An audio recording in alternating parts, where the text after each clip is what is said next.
ជាដំបូងសូមលោកអ្នកធ្វើការចូលទៅកាន់ Telegram រួចសូមធ្វើការចូលទៅកាន់ Telegram Channel របស់ V-Money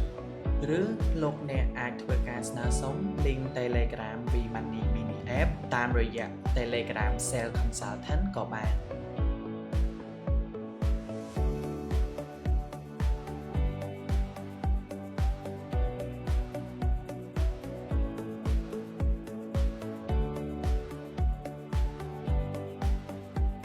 សូមធ្វើការបំពេញលេខទូរស័ព្ទ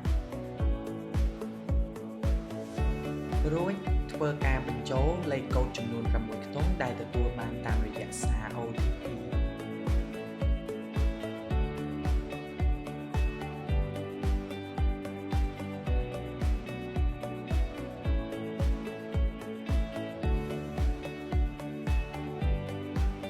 បន្ទាប់មកសូមធ្វើការថតរូបអត្តសញ្ញាណប័ណ្ណរបស់លោកអ្នកនិងធ្វើការផ្ទៀងផ្ទាត់ព័ត៌មានម្ដងទៀត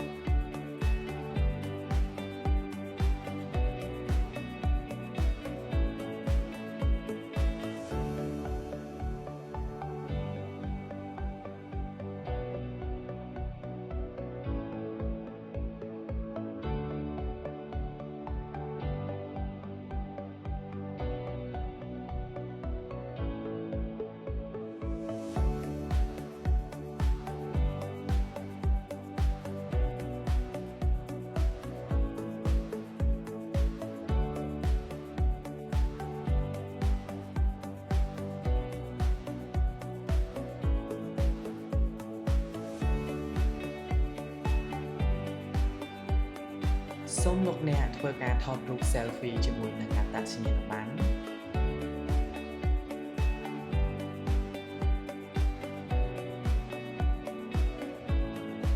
រួចជ្រើសយកពាក្យកម្ចីហើយធ្វើការឆ្លើយតបជាមួយនឹងការសាកសួរពីសហការី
សូមជ្រើសយកពាក្យដាក់ស្នើកម្ចីជាការស្រេច